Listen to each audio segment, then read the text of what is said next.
إن الموت الذي تفرون منه فإنه ملاقيكم ثم تردون إلى عالم الغيب والشهادة فينبئكم بما كنتم تعملون আল্লাহ বলছেন কুল ইন্নাল মাউতাল্লাযী তাফিরুনা মিনহু ফাইন্নাহু মুলাকিকুম, মওতের সম্মুখে তোমাকে মোলাকাত করতেই হবে। একটা উদাহরণ আপনি শুনলেন, আপনারা এই আলিপুর থেকে শেরশাহী বাজার থেকে কালিয়াচক পর্যন্ত একটা সাদা আপনার কিনা রোড, ধবধবে রোড। এই সাদা রোডের উপরে কিছু চলাচল করে না। আপনি ওখান দিয়ে তিন বন্ধু মিলে আপনারা যাচ্ছেন, যাওয়ার পরে তিন বন্ধু মিলে যাচ্ছেন ওই রাস্তা ধরে, প্রতিদিন যাওয়া আসা করছেন। এমন সময় ওই রাস্তার মিডিল খানে একটা গর্ত খুঁড়ে দেওয়া হয়েছে। একটা গর্ত খুঁড়ে দেওয়ার পরে সেখানে একটা ক্যালভেটের কাজ চলছে। সেই ক্যালভেটের কাজ চলছে, রডগুলি বেড়ে বেড়ে আছে। এমন সময় আপনারা তিন বন্ধু শেরশাহী থেকে কালিয়াচক প্রতিদিন যাওয়া আসা করেন। আপনারা ব্যবসায়ী মানুষ, চাকরিদার মানুষ, যাওয়া আসা করেন। আর প্রতিদিন ওই গর্তটা আপনি দেখছেন, ওই খাদটা আপনি দেখছেন। দেখার পরে আপনি আইটেম করছেন যে ওখানে খাদ আছে। এবার আপনি বাড়ি চলে এলেন। বাড়িতে এসে হঠাৎ করে দেখা যায় যে ওই আপনার কিনা কালিয়াচকের আশপাশে কোথাও জালসা হচ্ছে। তিন বন্ধু মিলে যুক্তি করলেন যে আজকে আমরা সেই জালসার মাহফিলে গিয়ে হাজির হব। এবার তিন বন্ধু মিলে এই জালসার জন্য বেরিয়ে গেল সাইকেল নিয়ে। সাইকেল নিয়ে যাওয়ার পরে দেখছেন, যেতে যেতে 1 কিলোমিটার যাওয়ার পরে দেখছে ওই গর্তটা আপনার গর্ত হয়ে আছে, ক্যালভেট তৈরি হচ্ছে। এমন সময় তারা দেখলো, দেখার পরে সাইড দিয়ে চলে গেল। যাওয়ার পরে আপনার কিনা জালসা শুনলো। জালসা শোনার পরে যখন রাত্রি 12টা-1টা জালসা শেষ হলো, জালসা শেষ হওয়ার পরে তিন বন্ধু মিলে জিলাপি কিনেছে আর তিন বন্ধু মিলে খাচ্ছে। আর তারা গল্প করছে যে তুমি কত টাকা ইনকাম করলে বছরে, তুমি কত টাকা ইনকাম করলে। ও বলছে আমি 75 লাখ টাকা ইনকাম করেছি, ও বলছে আমি 80 লাখ টাকা ইনকাম করেছি, ও বলছে আমি 70 লাখ টাকা ইনকাম করেছি। এই বলে তিন বন্ধু মিলে জিলাপি খাচ্ছে আর সাইকেলে চড়ে চলে আসছে। এমন সময় তারা টাকার হিসাব করছে। টাকার হিসাব করতে করতে করতে করতে এমন সময় তারা ডুব করে এসে ওই আপনার কিনা গর্তখানে পড়ে গেল। যখন গর্তখানে পড়ে যাওয়া, তিনজন বন্ধু মিলে একই সঙ্গে সেই গর্ত পড়ে গেল। কারো রড ঢুকেছে পেট দিয়ে, কারো বুক দিয়ে, আপনার কারো গলা দিয়ে। এইরকম হয়ে তিন বন্ধু আটকে আছে। রাস্তায় কেউ নাই, অন্ধকার জায়গা। এমন সময় তারা তিনজনের মৃত্যু হয়ে গেল। তাহলে মৃত্যু এলো কোথা থেকে? আল্লাহ সুবহানাহু ওয়া তাআলা বলছেন ওই তিনজন বন্ধু তার মাথার ভিতর থেকে, তার মেমোরি থেকে, তার মগজ থেকে যেই গর্তটা খোঁড়া ছিল, যেই গর্ত করা ছিল, সেই গর্তের কথা ভুলে গেছে। টাকার মাথায় টাকার চিন্তা এসে গেছে। তার 75 লাখ টাকার আয় ইনকাম তার মাথায় ঢুকে গেছে। তিন বন্ধু মাস্তি করছে আর আসছে। এমন সময় তারা অন্ধকার এসে ডুব করে পড়ে গেল। দুনিয়া থেকে তিনজনই বিদায় হয়ে চলে গেল। তাহলে মাথার ব্রেনকে হিলিয়ে রেখেছে টাকাতে, পয়সাতে আজকে মাথার ব্রেনকে হিলিয়ে রেখেছে। তারা সেই আপনার কিনা গর্তটাকে মনে করতে পারলো না, সেই আপনার গর্তটাকে খেয়াল করতে পারলো না। টাকার কত লালসা, টাকার কত লোভ, টাকার কত আপনার কিনা ভরসা, এই টাকাতে সবকিছু হয়। তো আল্লাহ সুবহানাহু ওয়া তাআলা বলছেন কুল ইন্নাল মাউতাল্লাযী তাফিরুনা মিনহু ফাইন্নাহু মুলাকিকুম সুম্মা তুরাদুনা ইলা আলিমিল গায়বি ওয়াস শাহাদাতি ফায়ুনাব্বিউকুম। আল্লাহ সুবহানাহু ওয়া তাআলা বলছেন ও পৃথিবীর মানুষেরা তোমরা শুনে নাও, কুল ইন্নাল মাউতাল্লাযী তাফিরুনা, মওতের সঙ্গে তোমাদেরকে মোলাকাত করতে হবে, মওতের সঙ্গে তোমাদেরকে দেখা করতে হবে, মওতের সাথ তোমাকে চাকতেই হবে। মতের স্বাদ আপনি কেমন করে চাখবেন? আপনি কেরোসিন তেল আপনি কিনা জিভা দিয়ে চাটতে পারবে না, পেট্রোল তেল ডিজেল তেল আপনি জিভা দিয়ে চাটতে পারবে না, কিন্তু আপনি মধু জিভা দিয়ে চাটতে পারবেন। কিন্তু মৌতটা এমন একটা জিনিস, মৌতটা এমন একটা বস্তু, মরণটা এমন একটা বস্তু, মৌতকে আপনি চাকতে পারবেন মধুর মতো করে। আল্লাহ সুবহানাহু ওয়া তাআলা বলছেন মোলাকাত করতে হবে, তোমাদেরকে মরণের সঙ্গে মোলাকাত করতে হবে। বুঝতে পারা যাবে না। আমাদেরকে আত্মা নামে একটা গাড়ি, এই আত্মা নামে একটা গাড়ি বহন দেহতে আল্লাহ সুবহানাহু ওয়া তাআলা দিয়েছেন। কেন? ধরে নেন আপনি এখান থেকে লালবাগ হাজারদুয়ারি গেলেন, এমন সময় সেখানে একটা গাড়ি ভাড়া করলেন। গাড়ি ভাড়া করার পরে আপনি বললেন যে আমি আপনাকে 1000 টাকা বা 2000 টাকা দিব, আমাকে এই সবগুলি জায়গা ঘোরাতে হবে। যখন আপনার ঘোরা হয়ে গেল, শেষ হয়ে গেল, তখন আপনি আবার বাস ধরে বাড়ি চলে এলেন। যেখানকার গাড়ি সেখানে আপনার গাড়ি থেকে গেল, আপনি চলে এলেন। তো দেহ নামে একটা গাড়ি, দেহ নামে একটা গাড়ি মায়ের পেটে তৈরি হয়েছে।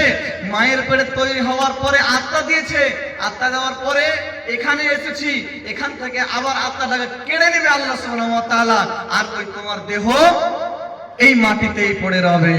মরণ কি তোর সহরণ হলো না রে হে মুমিন ভাই, মরণ কি তোর স্মরণ হলো না, মরণ কি তোর স্মরণ হলো না রে হে মুমিন ভাই, মরণ কি তোর স্মরণ হলো না।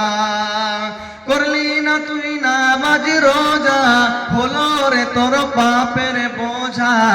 করলি না তুই নামাজ রোজা, হলো রে তোর পাপের বোঝা। আখিরাতের চিন্তা করলি না রে হে মুমিন ভাই, মরণ কি তোর স্মরণ হলো না। টাকা পয়সা জমি গাড়ি পড়ে রবে দালান বাড়ি, টাকা পয়সা জমি গাড়ি পড়ে রবে দালান বাড়ি। মরে গেলে সঙ্গে যাবে না রে হে মুমিন ভাই, মরণ কি তোর স্মরণ হলো না, মরণ কি তোর স্মরণ হলো না রে হে মুমিন ভাই, মরণ কি তোর স্মরণ হলো না।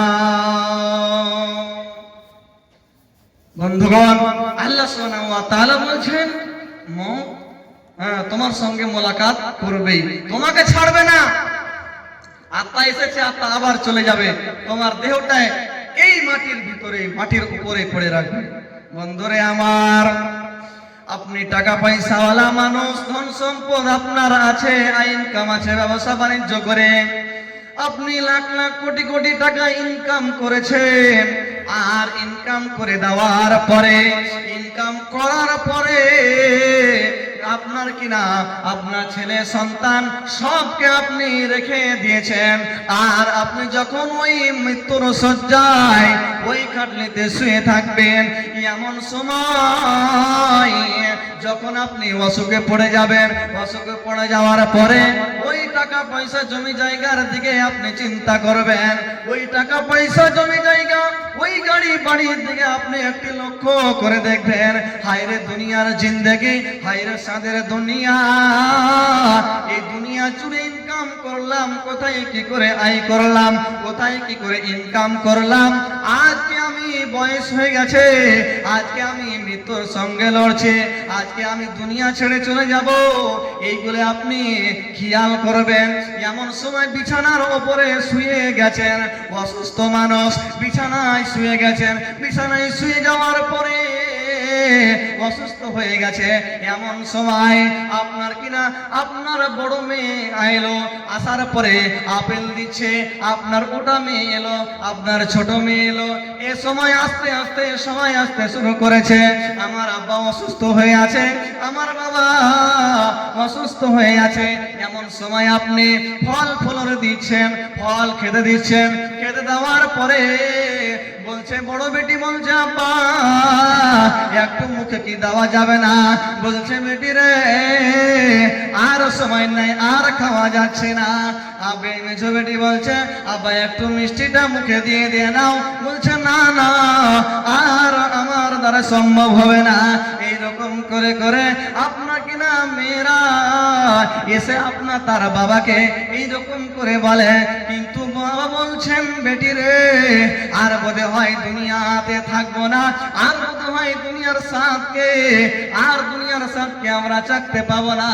এই সময় যখন ঘরের দিকে তাকাই, বাড়ির দিকে তাকাই, বড় ছেলের দিকে দেখে, মেজো ছেলের দিকে দেখে, বড় ভাইয়ের দিকে দেখে, আর এরকম করে করে চোখটাকে আপনার ঘুরিয়ে ঘুরিয়ে ঘুরিয়ে ঘুরিয়ে দেখে। হাইরে সাদের বাড়ি রে, দুনিয়া জুড়ে ইনকাম করলাম, দুনিয়া জুড়ে ইনকাম করার পরেও আমি ভোগ করতে পারলাম না। আমি এই দুনিয়া ছেড়ে আমি ওকে চলে যেতে হবে। এসে কি করে, বড় মেয়ে আসে, মেজো মেয়ে আসে, আব্বাকে দেখে, তার ভিতরে তার মুখে মিষ্টি তুলে দেয়, আহার তুলে দেয়। কিন্তু বাপ বলছে, না আমার দ্বারা আর সম্ভব হবে না, আর আমার সম্ভব হবে না, আমি বোধহয় দুনিয়া ছেড়ে চলে যাব। আকাশের দিকে তাকাই, বাড়ির ছাদের দিকে তাকাই, বড় মেয়ের দিকে তাকাই, আপনার কিনা বড় ছেলের দিকে তাকাই, সব সন্তান সন্ততির দিকে তাকাই, কিন্তু বলতে পারছে না যে আমার সময় হয়ে গেছে, আমি দুনিয়া ছেড়ে চলে যাব। এমন সময় ওপরের দিকে তাকাতে তাকাতে হঠাৎ করে ঘন্টা বেজে উঠলো, হঠাৎ করে ঘন্টা বেজে উঠলো। আর বোধহয় পৃথিবীতে আমার আর থাকা হয়ে যাবে না। দুনিয়ার মায়া ত্যাগ করে, দুনিয়ার মায়াকে ত্যাগ করে এই দুনিয়া ছেড়ে সব আপনার কিনা চলে যায়। কিন্তু ওই লোকটা চলে গেল তার সন্তানকে রেখে, তার সন্ততিকে রেখে, তার ছেলেকে রেখে, তার মেয়েকে রেখে। সবাই বড় মেয়ে ছোট মেয়ে সবাই একই জায়গায় বসে আছে। এই সময়তে আমার বাবা ইন্তেকাল করে চলে গেল। কান্নার বহার বহে গেল, কান্নার ঢোল বহে গেল। আমার আব্বা চলে গেল দুনিয়া ছেড়ে। বড় মেয়ে কাঁদছে, বড় ছেলে কান্না করছে, এত কান্না করেছে, এত কান্না করেছে। হায়রে সদরা চোখের পাখির পানি রে, হায়রে সব চোখের পানি রে, আপনার কিনা চোখের পানি ঝরাতে আরম্ভ করলো। কিন্তু দুনিয়া ছেড়ে চলে গেল, সময় হয়ে গেল, দুনিয়া ছেড়ে চলে গেল, আর কেউ তাকে বাঁচাতে পারলো না। ছেলে মেয়ে আত্মীয় স্বজন সবাই তো আছিল, সবাই তো সেখানে উপস্থিত ছিল, কিন্তু বাঁচাতে পারলো না। কিন্তু আমি বাঁচাতে পারলাম না আমার আব্বাকে, দুনিয়া ছেড়ে চলেই গেল। কিন্তু ভাই আব্বা সকল দুনিয়া ছেড়ে এক এক এক এক করে করে করে করে আমাদেরকেও পাড়ি দিতে হবে পরপারে। আমাদেরও সময় নাই, সময় কাছে এসেছে। অতএব সময় থাকতে আমাদেরকে আমল করতে হবে। মরণের ভয় আল্লাহ সুবহানাহু ওয়া তাআলা বলছেন, পৃথিবীর মানুষ শোনো, তোমরা সন্তান সন্ততিকে তোমরা মহব্বতে পড়ে যেও না, দুনিয়ার মহব্বত তোমরা পড়ে যেও না। আল্লাহ সুবহানাহু ওয়া তাআলা বলছেন, ইয়া আইয়ুহাল্লাযীনা আমানু লা তুলহিকুম আমওয়ালুকুম ওয়ালা আওলাদুকুম আন যিকরিল্লাহ ওয়া মান ইয়াফআল যালিকা ফাউলাইকা হুমুল খাসিরুন। ইয়া আইয়ুহাল্লাযীনা আমানু, হে ঈমানদার গণেরা তোমরা শোনো, হে বিশ্বাস স্থাপনকারীরা তোমরা শুনে নাও। ইয়া আইয়ুহাল্লাযীনা আমানু লা তুলহিকুম আমওয়ালুকুম ওয়ালা আওলাদুকুম, তোমরা ধন সম্পদের প্রতি তোমরা অগ্রসর হয়ে যেও না, মহব্বতটা বেশি করে দিও না। তোমরা সন্তান সন্ততির ওপরে মহব্বতটা বেশি করে দিও না। লা তুলহিকুম আমওয়ালুকুম ওয়ালা আওলাদুকুম আন যিকরিল্লাহি, তোমরা সন্তান সন্ততিকে পেয়ে, তোমরা টাকা পয়সা পেয়ে, তোমরা জমি জায়গা পেয়ে, তোমরা আত্মীয় স্বজনকে পেয়ে এই দুনিয়ার মহব্বতে পড়ে তোমরা পরকালকে ভুলে যেও না। ওয়া মাইয়াফআল যালিকা ফাউলাইকা হুমুল খাসিরুন। আল্লাহর আপনার কিনা জিকির থেকে তোমরা বঞ্চিত হয়ে যেও না, তোমরা ক্ষতিগ্রস্তর মধ্যে হয়ে যেও না। আজকে আমরা বাড়ি গাড়ি টাকা পয়সা ধন দৌলত করে এই দুনিয়ার মহব্বতে পড়ে আছে, এই মায়া মহব্বতে পড়ে আছে। আল্লাহ সুবহানাহু ওয়া তাআলা বলছেন, ইয়া আইয়ুহাল্লাযীনা আমানু লা তুলহিকুম আমওয়ালুকুম ওয়ালা আওলাদুকুম আন যিকরিল্লাহ। ধন সম্পদের, সন্তান সন্ততির আপনার কিনা তাদের মায়া মহব্বতে পড়ে, তাদের মায়া মহব্বতে পড়ে তোমরা আল্লাহর জিকির থেকে বঞ্চিত হয়ে যেও না। অতএব এই মায়া মহব্বতটা আমাদেরকে অত প্রাধান্য দিতে হবে না, অত প্রাধান্য দিতে হবে না। আজকে আমরা আছি মানুষ, অনেক ব্যবসায়ী আছি, কাপড়ের ব্যবসায়ী, আপনাকে যে কোনো জিনিসের ব্যবসায়ী দোকান করেছে, আর 3 ছেলে আর দোকানদার, মালিক একটা। তাদের আপনার কিনা দোকান আছে কালিয়াচকে, কালিয়াচকে দোকান আছে। ওই মালিকটা, ওই 3 ছেলের বাবা হঠাৎ করে অসুস্থ হয়ে পড়ে যায়, অসুস্থ হয়ে যায়। এমন সময় মৃত্যুর শয্যায় আপনার কিনা সজ্জিত হয়ে গেছে। এমন সময় তার 3 ছেলেকে ডেকে বলছেন, খাটের পাশে 3 ছেলে আপনার কিনা বসে আছেন, আর সেই বাবা খাটে শুয়ে আছে। এমন সময় ওই লোকটা বলছে যে আমার ছোট ছেলে, মানে ব্যবসাতে কতটা, দোকানে কতটা মহব্বত আছে, দুনিয়ার মহব্বতটা কত, সেটা একটা আপনাকে বলছি। যে ওই লোকটা মৃত্যু শয্যায় শুয়ে আছে, খাটের ওপরে শুয়ে আছে। এমন সময় বড় ছেলেকে ডাক দিয়েছে, আমার বড় ছেলে কোথায়, আমার বড় ছেলে কোথায়? বড় ছেলে বলছে, বাবা আমি তোমার মাথার ধারে আছি, তোমার মাথার ধারে আমি শুয়ে আছি। এমন সময় বলছে আমার মেজ ছেলে, আমার মেজ ছেলে কোথায়? বলছে, আব্বা আমি এখানে আছি, আমি আপনার পিছন দিকে আছি, মায়ের দিকে আছি। এমন সময় তার 3 নম্বর ছেলেকে বলছে, আমার ছোট ছেলে কোথায়, আমার ছোট ছেলে কোথায়? তখন পার্শ্ব থেকে বলছে, বাবা আমি এখানে আছি। তখন ওই লোকটা বলছে যে, আরে বাবা সবাই তো এখানে আছিস, তো দোকানে কে আছে? কিছু বুঝতে পারলেন? বলছে সবাই তো এখানে আছি, তাহলে দোকানে কে আছে? কি তার ব্যবসায়টা, মহব্বতের টান, মহব্বতটা কি? মৃত্যুর শয্যায় খাটে শুয়ে আছে, কিন্তু দোকানের হিসাব বাদ হয় না। দোকানের হিসাবটা তার মাথায় আছে, কিন্তু মরণটা এখন পর্যন্ত মাথায় আছে। হায়রে ব্যবসা, টাকা পয়সা, দুনিয়া সব করে নিলাম, কিন্তু আমলের পথে আমরা জোগাড় করতে পারলাম না। আমলের খাতাটা আমরা আমলের খাতাটাকে ফাঁক রেখে দিলাম। একজন সাহাবী, তার নাম হচ্ছে সাঈদ। বিশ্বনবী একটা চিঠি লিখেছে, বাদশাহ ইবনে সম্রাট ইবনে সরওয়ারের কাছে সেই চিঠিটাকে পৌঁছে দিতে হবে। সেই চিঠিটাকে ইবনে সরওয়ারের কাছে পৌঁছে দিতে হবে। এমন সময় রাসূল বলছেন, তোমরা 30 জন সাহাবা, 30 জন যুবক, তোমরা কি করো, একই জায়গায় জমা হয়ে যাও।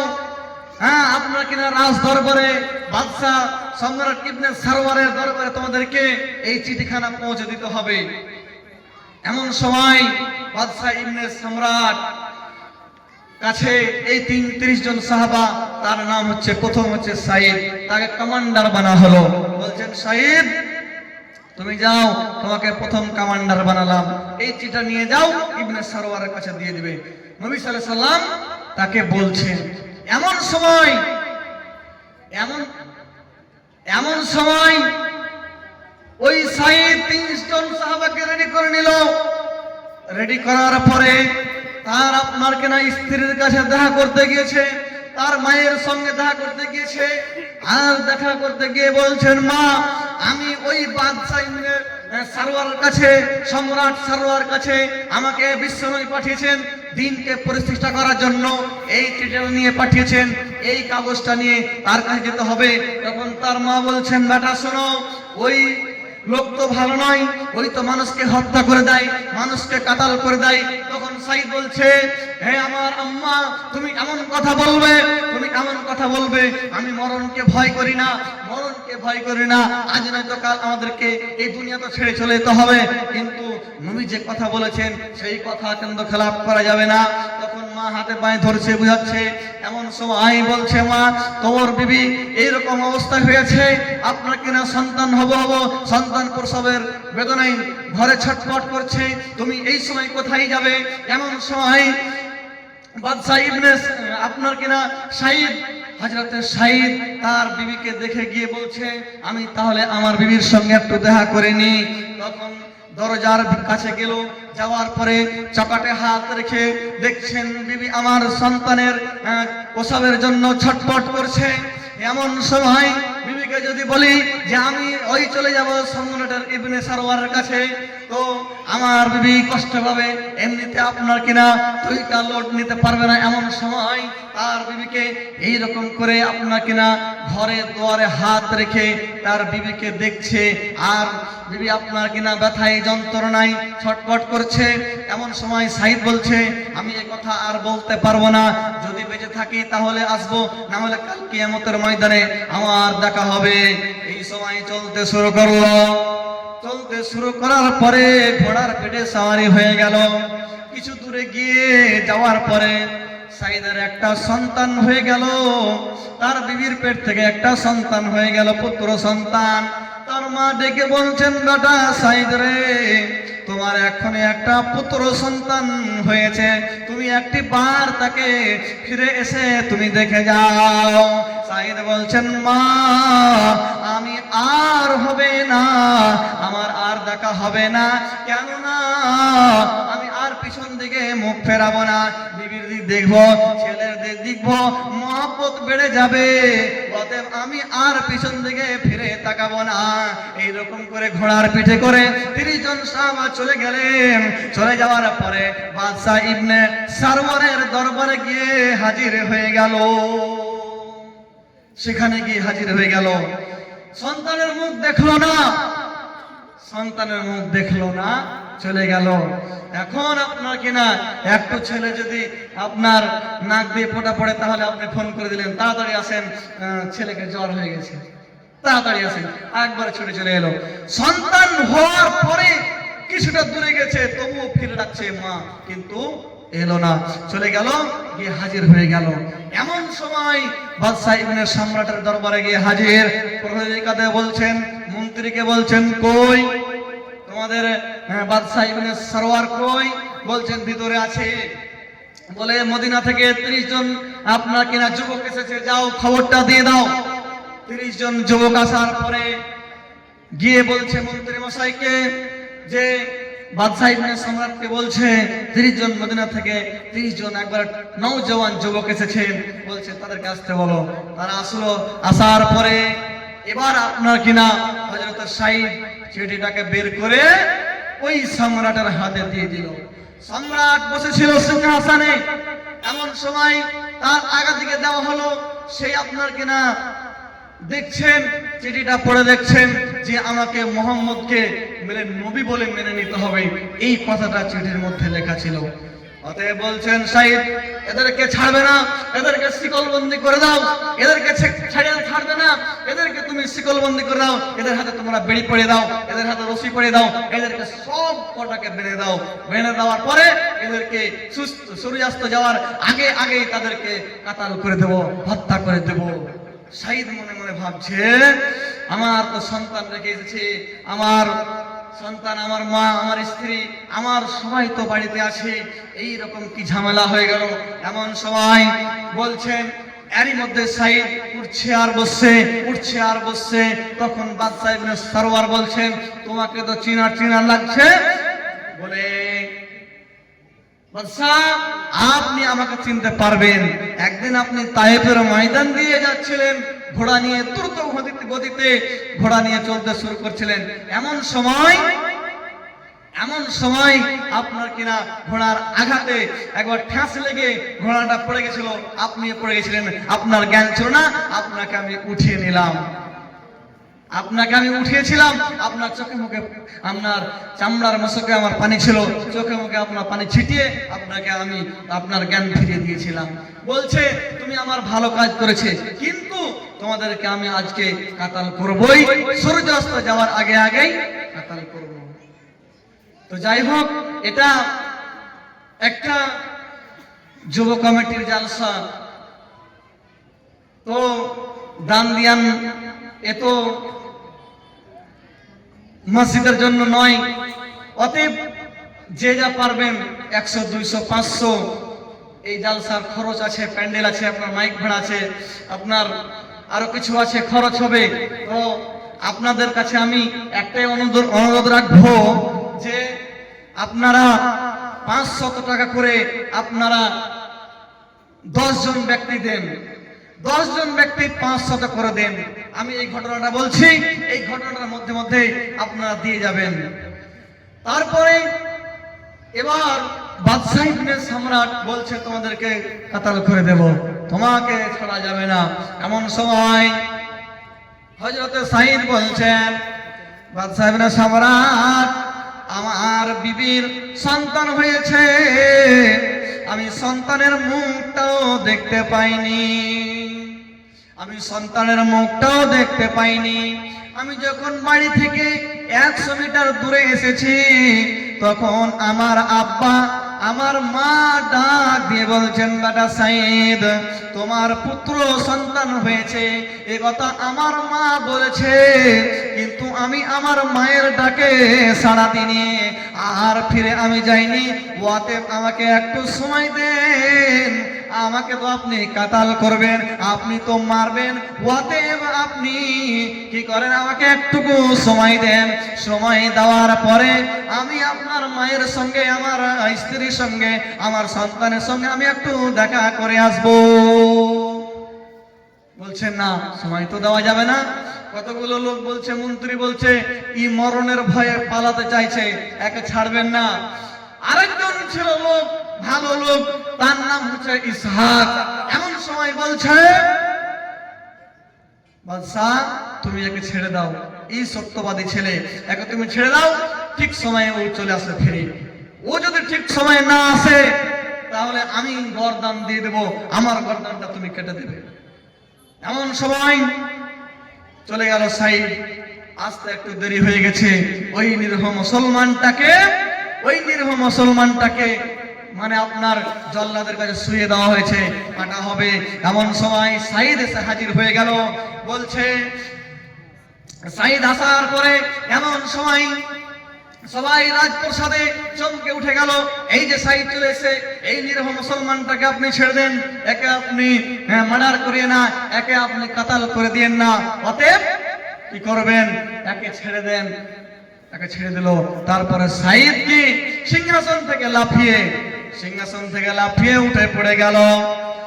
লাফিয়ে উঠে যাওয়ার পরে সাঈদকে এইরকম করে বুকে বেঁধে নিয়েছে বাদশাহ ইবনে সম্রাট ইবনে সরওয়ার। কি করেছে, বুকে ধরে নিয়েছে আর বলছে, বাবা তুমি এত সত্যবাদী ছেলে, তোমার চরিত্র কত ভালো, তোমাকে ছেড়ে দেওয়ার পরে তুমি আবার চলে এলে, তুমি মরণকে ভয় করো না, তুমি মওতকে ভয় করো না, তুমি কত ভালো ছেলে, তোমার চরিত্র কত ভালো। তখন সাইদ বলছেন, ও বাদশা ইবনে সরওয়ার, আমি তো যে রিস্ক পেয়েছি মদিনার নববীতে, বিশ্ব নবী বসে আছেন চরিত্রবান, তার সঙ্গে আপনি একটু দেখা করেন। বলে চলো চলো চলো, আমরা চলো সবাই মিলে আমরা চলতে শুরু করলাম। চলতে চলতে চলতে চলতে বিশ্ব নবী মসজিদে নববীতে বসে আছে। মসজিদে নববীতে বসে থাকার পরে এই বাদশা ইবনে সরওয়ার আর আপনার কিনা আর নবীর হাত ধরে নিয়েছে, আর হাতে হাত রেখে বলছেন, আশহাদু আল্লা ইলাহা ইল্লাল্লাহ ওয়া আশহাদু আন্না মুহাম্মাদান আবদুহু ওয়া রাসূলুহু।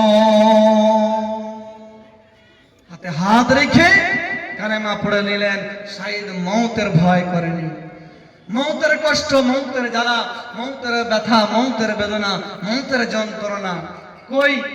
আমি যে বলেছিলাম 500 করে 10 জন ব্যক্তি, এমন কোন আল্লাহর বান্দা নাই, এমন কোন আল্লাহর বান্দা নাই যে এই জালসাকে কেন্দ্র করে, এই জালসার মহব্বতে, এই জালসাকে উপেক্ষা করে আমরা আজ প্রায় 15 দিন থেকে অপেক্ষা করে আছি। তো আসি এমন কোন আল্লাহর বান্দা, এমন কোন আল্লাহর বান্দে আসি যে আমি এই জালসার মাহফিলে, এই জালসার স্টেজে আমি 500 টাকা দান দেব? কেউ নাই। যেতে হবে পরপারে, সোনারে অঙ্গ তোমার কবর মিশাবে, যেতে হবে পরপারে, যেতে হবে পরপারে, সোনারে অঙ্গ তোমার কবর মিশাবে, যেতে হবে পরপারে। এই দুনিয়ার মায়ায় পড়িয়া কি জবাব দিবে বন্ধু এ পরকালে যাইয়া? পরকালের শাস্তি লোহার হাতুড়ি, কেমনে থাকবে তুমি আরো ভিতরে? যেতে হবে পরপারে, যেতে হবে পরপারে, সোনারে অঙ্গ তোমায় কবর মিশাবে, যেতে হবে পরপারে, যেতে হবে পরপারে। একজন বাচ্চা ছেলে 50 টাকা দান দিয়েছে। আল্লাহ যে আশা উদ্দেশ্যে আল্লাহ দান করেছে সে আশা উদ্দেশ্যকে যেন পূরণ করে দাও। আর একজন ভাই আমার এখানেতে এলো আর পরিমাণে 50 টাকা দান দিয়ে এলো, যে আশা নিয়াতে আল্লাহ করিয়াছে দান, উদ্দেশ্য পূরণ করো তুমি রহমান। আর একজন বোন আমার 100 টাকা দান করেছে। আল্লাহ যে আশা উদ্দেশ্য দান করেছে সে আশা উদ্দেশ্যকে যেন পূরণ করে দেয়, আল্লাহুম্মা আমিন। যে আশা উদ্দেশ্য আল্লাহ করিয়াছে দান, কবুল করিয়া নাও পাক সুবহান। বিপদের হালে যদি হাবুডুবো খায়, বাঁচাইয়া নিও খোদা করব দয়াময়। আরেকজন ভাই আমার 500 টাকা দান করেছে, আর একজন আপনার 50 টাকা দান করেছে, আর একজন 10 টাকা, আর একজন বাবা আমার 100 টাকা দান করেছে। হে আল্লাহ, যে আশা তার মনের বেদনা, মনের আশা, মনের আশঙ্কা তুমি দূর করে দাও, বালা মুসিবত হতে দূর করে দাও। আর একজন 100 টাকা দিয়েছে, আর একজন 300 টাকা দিয়েছে বাপজি আমার, আর একজন 200 টাকা দিয়েছেন। যে আশায় নিয়তে আল্লাহ করিয়েছে দান, কবুল করিয়া নাও পাক সুবহান।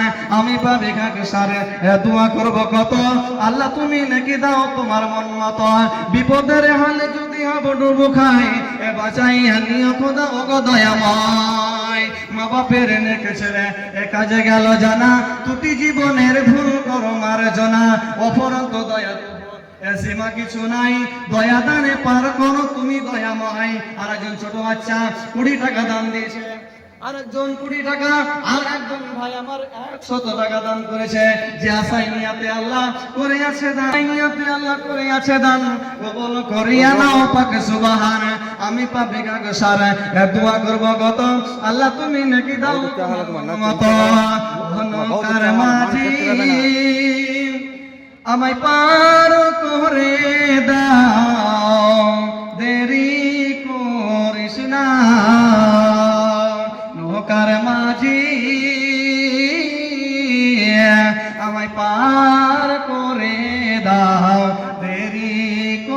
করিস না। শেষের বেলায় আমি একটা গাজাল বলে ইতি করব বক্তব্য। মাগো তোমার মতো হলই না কেহ, আমায় বুকে টানি আঁচল দিয়ে মুছে না কেউ আমার চোখের পানি।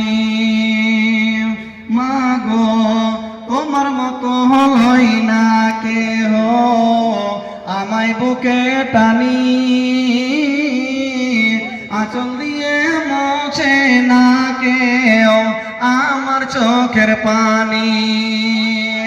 চইলা গেলা কোন জানাই আমায় নিলা না, পথে পয়ড়া কান্দি আমি নাই যে ঠিকানা। চইলা গেলা কোন জানাই আমায় নিলা না,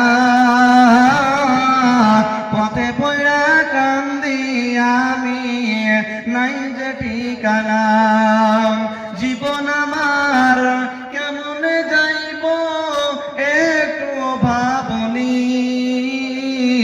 হায়রে মা জননী আমার, হায়রে মা জননী। অনাদরে কাটে মাগো আমার জীবন, ভাগ্যদোষে রইল বাবা দূরেতে এখন। অনাদরে কাটে মাগো আমার জীবন, ভাগ্যদোষে রইল বাবা দূরেতে এখন। মাগো তুমিও নাই বাবাও নাই, দুঃখে আমি এমনই, হায়রে মা জননী আমার, হায়রে মা জননী। মাগো তোমার মতো লই না কেহ, আমায় বুকে টানি আঁচল দিয়ে মুছে না কেউ আমার চোখের পানি। এখান থেকে আমার বক্তব্য শেষ করলাম। ভুল ত্রুটি হয়ে থাকলে ক্ষমা করে দেবেন। আসসালামু আলাইকুম ওয়া রাহমাতুল্লাহি ওয়া বারাকাতুহু। ওয়ালাইকুম আসসালাম ওয়া রাহমাতুল্লাহি ওয়া বারাকাতুহু।